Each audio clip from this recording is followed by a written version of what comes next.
नमस्कार मित्रों, ओनली योजना यूट्यूब चैनल में आप सौ मित्रों स्वागत है। आज तारीख 1 नवेम्बर 2025 आजना महत्वना हवामान समाचार जाणीशुं, जेमां गुजरात में भयंकर मावठुं पड़ी रह्युं छे। छेल्ला अठवाडियाथी गुजरातना खेडूतोनो संपूर्ण पाक निष्फळ में नाखी दीधो छे। त्यारे आज अने आवतीकाले गुजरातना कया विस्तारों में जोवा मळशे वरसाद तेमज हवे वराप जेवो माहोल, एटले के संपूर्ण रीते खुल्लू वातावरण क्यारे थशे तेनी खेडूतो राह जोई रह्या छे। तो जोईए संपूर्ण अपडेट। चेनल में नवा होय तो सब्सक्राइब करी लेजो। खास करीने खेडूतो अत्यारे वरसादमांथी राहतनी राह जोई रह्या छे, कारण के खेडूतोने जे पण पाक निष्फळ गयो छे, पशुओ माटेनो जे सारो छे मगफळीनो पालो ते पण अत्यारे ढगलाओ पलળી चूक्या छे, पाथराओ पलળી चूक्या छे। जो वरसादमांथी राहत मळे तो जे कांई धूळधाणी थयेलो जे पाक छे अथवा तो नष्ट थयेलो सारो छे तेने आमथी आम करी अने खुला वातावरणनी अंदर राखे तो थोड़ुं घणुं कांईक 2-5 दिवस चाले तेटली शक्यताओ खेडूतोने जणाई रही छे। खेडूतोने पारावार नुकसान थयुं छे, 100% नुकसान थयुं छे। त्यारे जोईए आगामी समयमां हवे वरसादी माहोल केवो रहेशे, तेमज सरकार द्वारा सहाय आपवामां आवशे के नहीं, अने वहेली तके सहाय आपवा माटेनी खास अपील पण आपणे करीए छीए, सरकारने विनंती करीए छीए। तो जोईए संपूर्ण अपडेट। बात करिए तो आजे रात्रिना समयगाळा दरमियान सौराष्ट्રના मोटाभागના વિસ્તારોમાં वरसाद आपणे जोवा मळ्यो छे। खास करीने जोईए आपणे तो अत्यारे हाल गुजरातना जे विस्तारो छे जेमां बपोરના समयगाळा सुधीनी अंदर खास द्वारका, ओखा, भाटिया તેમજ ખંભાળિયા, લાલપુર, પોરબંદર સુધીના જે વિસ્તારો છે જેમાં વરસાદ પડવાની સંભાવના છે। સૌથી વધારે તો પોરબંદરથી જૂનાગઢ, અમરેલી પંથક, મહુવા, રાજુલા, ઉના, વેરાવળ સાઈડના જે વિસ્તારો છે જેમાં પણ આજે વરસાદી માહોલ આપણને જોવા મળશે। કેશોદ હોય, માંગરોળ હોય, વિસાવદર, ધારી, સાવરકુંડલા, તુલસીશ્યામ, જેસર બગદાણા પંથક આ બધા વિસ્તારો હોય, તેમજ મધ્ય ગુજરાતના જે વિસ્તારો છે જેની વાત કરીએ તો મહેમદાવાદ, મહુધા, કપડવજ, ડાકોર, આણંદ, તારાપુર, બોરસદ, સાપાનેર, ગોધરા, વડોદરા, સુરત, વલસાડ, નવસારી, ડાંગ, તાપી આ બધા વિસ્તારોમાં પણ આજે વરસાદ જોવા મળશે। બપોર પછીની અપડેટ જોઈએ તો બપોર પછીના સમયગાળામાં પણ સિસ્ટમ સૌરાષ્ટ્રની એકદમ નજીક હોય। ખાસ વરસાદી સિસ્ટમ સલાયા, જામનગર, ભાણવડ, પોરબંદર, જૂનાગઢ, ગોંડલ, રાજકોટ, ચોટીલા, બોટાદ, જસદણ, અમરેલી, ભાવનગરના વિસ્તારો હોય, તેમજ વેરાવળ, ઉના, મહુવા અને તળાજા સાઈડના જે વિસ્તારો છે તો આ જે વિસ્તારો છે દરિયાકાંઠાના જેમાં વરસાદની તીવ્રતા રહેશે। થોડા ઘણા ઝાપટા, થોડા ઘણા ભારે વરસાદના ઝાપટા રહેશે। વડોદરા, ખંભાત, છોટાઉદેપુર, અમોદ, ભરૂચ, રાજપીપળા સાઈડના વિસ્તારો હોય, તેમજ સુરત, તાપી, વલસાડ, નવસારી અને ડાંગ જિલ્લાના જે વિસ્તારો છે જેમાં પણ વરસાદ પડવાની શક્યતા રહેલી છે। તો આ રીતે ગુજરાતમાં જોવા મળશે વરસાદ। આજે રાત્રિની અપડેટ જોઈએ। રાત્રિના સમયગાળા દરમિયાન પણ આ જે સિસ્ટમ છે તેની અસર આપણને જોવા મળશે। તો સૌરાષ્ટ્રના જે આ વિસ્તારો છે જેમાં ઓછા વત્તા પ્રમાણની અંદર રેડા, ઝાપટા અને વાદળછાયું વાતાવરણ હજુ 2 દિવસ સુધી જોવા મળશે। વાત કરીએ જીએફએસ મોડલ અનુસાર આજે કયા વિસ્તારોમાં સિસ્ટમની અસર રહેશે તો જીએફએસ મોડલ અનુસારની વાત કરીએ તો આજે બપોરના સમયગાળા દરમિયાન જૂનાગઢ હોય, અમરેલી હોય, વેરાવળ હોય, ઉના હોય, મહુવા, તળાજા અને ભાવનગર, જેસર બગદાણા પંથક સહિતના વિસ્તારોમાં વરસાદ રહેશે। જામનગરથી રાજકોટ, ચોટીલા, બોટાદ, જસદણના વિસ્તારો હોય, તેમજ દ્વારકા, પોરબંદર સાઈડના વિસ્તારો હોય। મધ્ય ગુજરાતની વાત કરીએ તો ખંભાત, વડોદરા, ગોધરા, દાહોદ, છોટાઉદેપુર, રાજપીપળા, ભરૂચ, અલીરાજપુર તેમજ આજુબાજુના જે વિસ્તારો છે જેમાં પણ વરસાદ પડવાની શક્યતા રહેલી છે।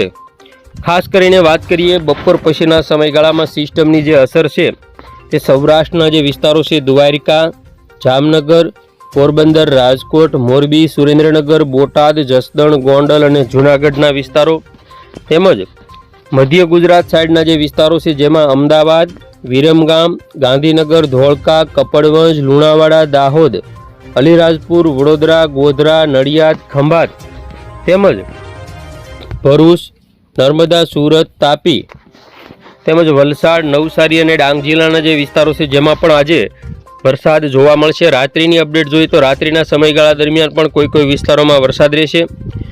આવતીકાલે બપોર સુધીની અપડેટ જોઈએ જેમાં સિસ્ટમનું કેન્દ્રબિંદુ દ્વારકા ઉપર હોય, દ્વારકાના વિસ્તારો હોય, સલાયા, જામનગર, મોરબી, રાજકોટ, ભાણવડ, પોરબંદર, જૂનાગઢ તેમજ કચ્છની અંદર ગાંધીધામ, નલિયા, ભુજ, માંડવી, રાપર, ખાવડા સહિતના વિસ્તારો હોય। જૂનાગઢથી આગળ જતા વેરાવળ, ઉના, રાજુલા, મહુવા, એટલે કે ગીર સોમનાથ, અમરેલી, ભાવનગર, ભરૂચ, સુરત, વલસાડ, નવસારી, ડાંગ, તાપી, વડોદરા, છોટાઉદેપુર, દાહોદ, ઉત્તર ગુજરાતના વિસ્તારો હોય તેમાં પણ વરસાદ રહેશે.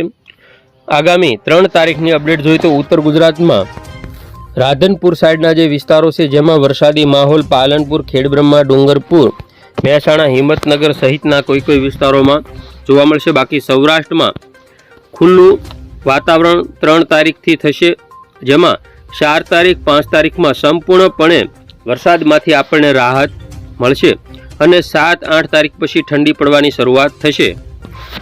હવે યુરોપિયન મોડલ અનુસાર 2 તારીખની એટલે કે આવતીકાલની અપડેટ જોઈએ, જેમાં સૌરાષ્ટ્રના મોટાભાગના વિસ્તારો હોય, કચ્છના વિસ્તારો હોય, દક્ષિણ ગુજરાત, મધ્ય ગુજરાતના વિસ્તારો હોય તેમાં ઓછા વત્તા પ્રમાણમાં વરસાદી માહોલ રહેશે. 3 તારીખની વાત કરીએ તો કચ્છના જે વિસ્તારો છે ત્યાંથી સિસ્ટમ પસાર થવાના કારણે નલિયા, ભુજ, ગાંધીધામ, માંડવી, રાપર તેમજ દેવભૂમિ દ્વારકા જિલ્લો, જામનગર, મોરબી, રાજકોટ, ચોટીલા અને પોરબંદરના વિસ્તારોમાં તીવ્રતા રહેશે.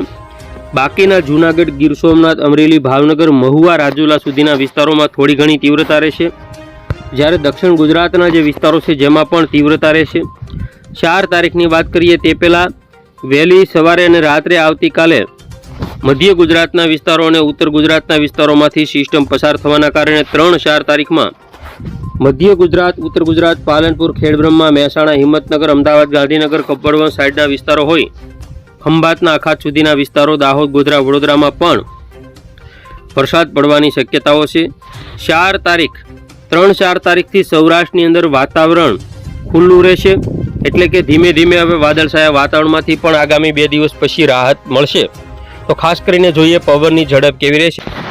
તો આજે બપોરથી બપોર પછીના સમયગાળા દરમિયાન દ્વારકા, જામનગર, પોરબંદર, જૂનાગઢ, ગીર સોમનાથ, અમરેલી અને ભાવનગરના મહુવા સાઈડના વિસ્તારો હોય જેમાં 40થી 42 સુધીની અને ક્યાંક 45 સુધીની પવનની ઝડપ રહેશે. આવતીકાલે 2જી તારીખની વાત કરીએ જેમાં પણ પવનની ઝડપ 35થી 40ની રહેશે. 3 તારીખે પવનની ઝડપ વધવાની શક્યતાઓ છે. ભાણવડ હોય, રાજકોટ હોય, જૂનાગઢ હોય જેમાં 40થી 50 સુધીની પવનની ઝડપ સૌરાષ્ટ્રના દરિયાકાંઠાના ભાગો હોય તેમાં જોવા મળશે.